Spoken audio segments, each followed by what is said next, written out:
Washington President Trump's fixation with America's widening trade deficit is fueling his decision to impose stiff tariffs on steel and aluminum imports. Only a small group of experts share Mr. Trump's fixation, and few see tariffs as an effective tool to narrow the so-called trade gap. America's trade deficit is the gap between how much in goods and services it imports from foreign countries, and how much it exports. Mr. Trump complains about the metric frequently, saying the trade imbalance is a measure of America's weakness on trade policy. We lost, over the last number of years, $800 billion a year, he said in the White House on Monday, while defending his tariffs against criticism from Republican leaders in Congress. Not $500,000, not 12 cents. We lost $800 billion a year on trade. He went on to say that the country lost $500 billion a year to China, though it was not clear what figure he was citing, given that America's annual trade deficit with China has never climbed beyond $375 billion. Most economists do not see the trade gap as money lost to other countries, nor do they worry about trade deficits to a large degree. That's because trade imbalances are affected by a host of macroeconomic factors, including the relative growth rates of countries, the value of their currencies, and their saving and investment rates. For instance, America's trade deficit narrowed dramatically during the Great Recession, when national consumption faltered. Mr. Trump has long argued that the trade deficit hinders economic growth, and that reducing it will accelerate American job creation.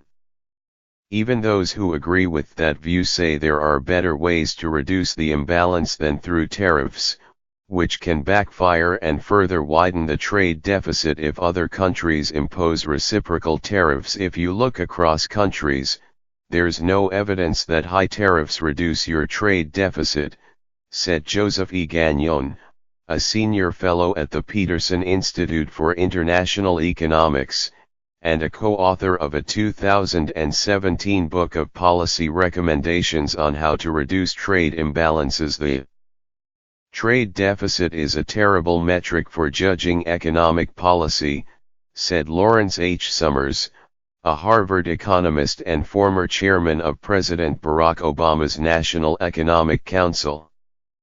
Mr. Summers said tariffs would actually worsen deficits by making American companies that ship steel and aluminum overseas less competitive, and by inviting foreign retaliatory tariffs against other exports. A year ago, Mr. Trump signed an executive order directing the Commerce Department and the United States Trade Representative to conduct a 90-day review on the causes of America's persistent trade deficits.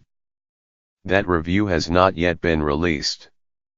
The Bureau of Economic Analysis reported last month that the trade deficit grew to 2.9% of gross domestic product in 2017, up from 2.7% the year before. The deficit in goods alone with China grew to $375 billion last year, an 8% increase from 2016. The deficit in goods and services is on pace to reach about $330 billion, depending on fourth quarter data that has not yet been reported, which would also be an increase from the year before. The tangible source of America's persistent trade deficit with China is consumer goods, electronics, housewares, and so much else that Americans buy regularly at Walmart or Costco.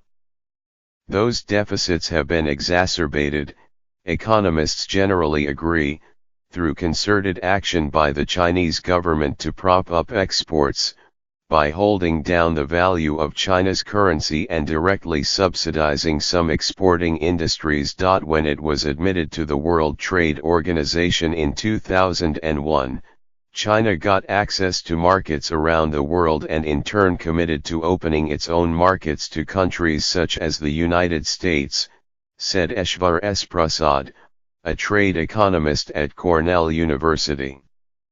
China did not keep up its end of the bargain, Mr. Prasad said. It did not provide easy access to its own markets. And for a long period after the Asian financial crisis 2000 until the end of that decade they gave themselves a competitive advantage by holding down the value of their currency. The United States actually runs a trade surplus in services with China, as it does with many other countries, in part by attracting Chinese students to study at American colleges, which counts as an export. Mr.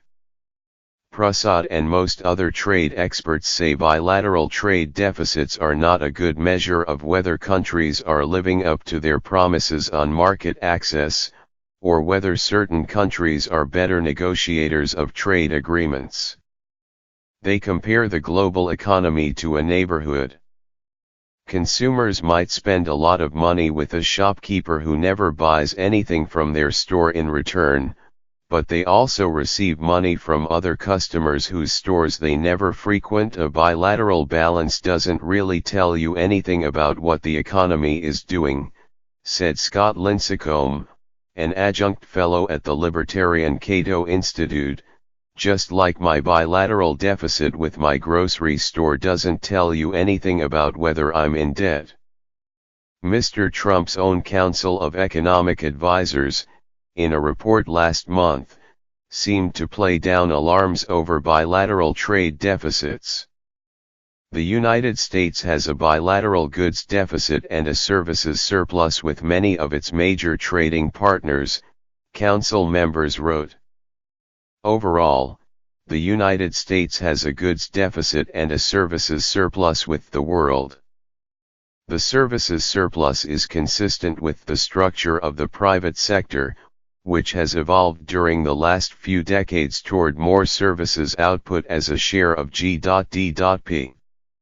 Economists who share Mr. Trump's concern with the overall trade deficit, or at least some degree of it, say there are better ways than tariffs to reduce it.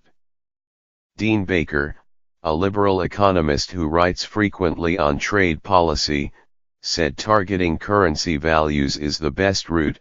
If other countries' currencies strengthen relative to the dollar, it becomes more attractive for their consumers to buy American exports. Mr.